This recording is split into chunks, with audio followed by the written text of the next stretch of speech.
Well, take a look around your home this morning. The TV you're watching us on, the fridge, even the dashboard of the car out in the driveway.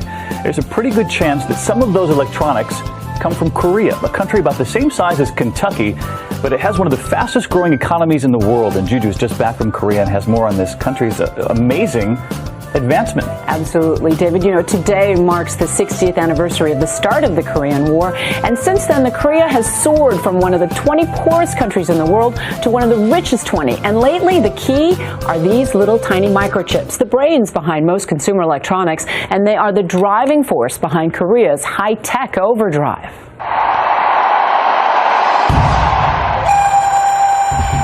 It's a culture steeped in 5,000 years of tradition. But today, pagodas and palaces have given way to a sea of gleaming skyscrapers. This is Seoul, the world's most wired wonderland.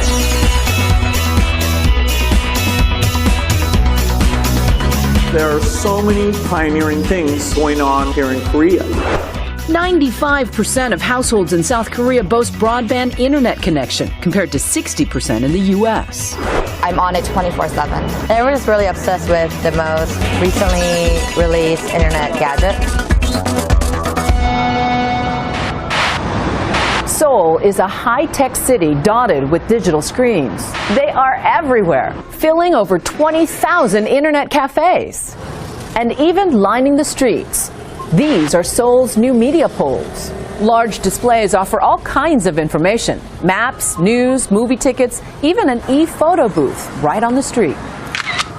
Homes are fully wired too. This is a smart home. 언니 안녕.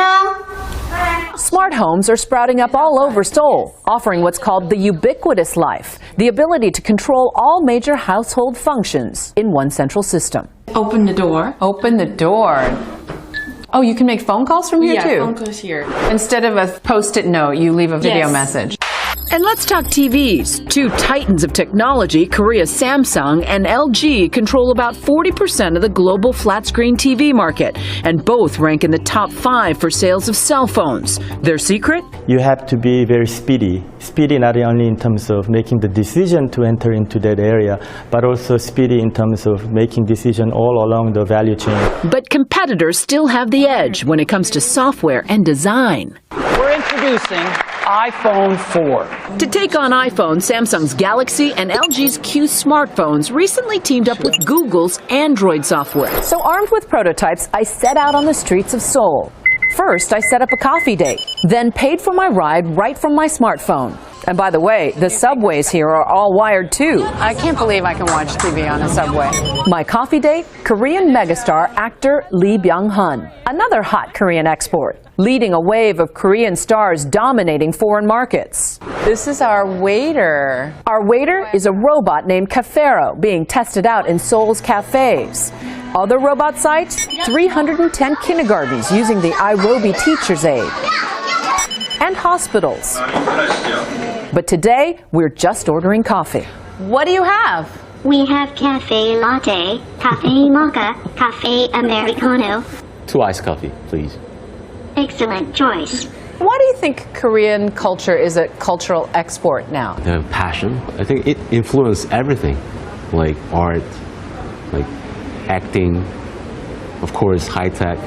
You must get mobbed all the time. We got here. Mobbed with a high-tech response. A trip to the mall turns into a photo, video, and live streaming production. This happens to you everywhere? Actually, I don't go out. A sea of fully wired teens coming of age ahead of its time.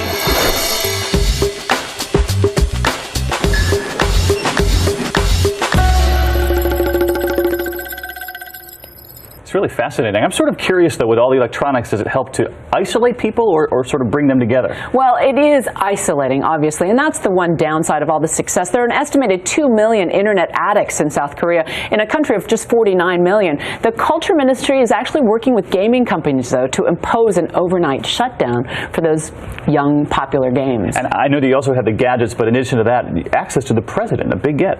On Monday, we're going to be talking to him. He talks about the heightened tensions on the Korean peninsula. North North Korea just announced today there's a no-sail zone, and they had some belligerent language for the U.S. as well. And Monday, we take you to the demilitarized zone between North and South. It's still one of the most heavily fortified borders in the world. All right.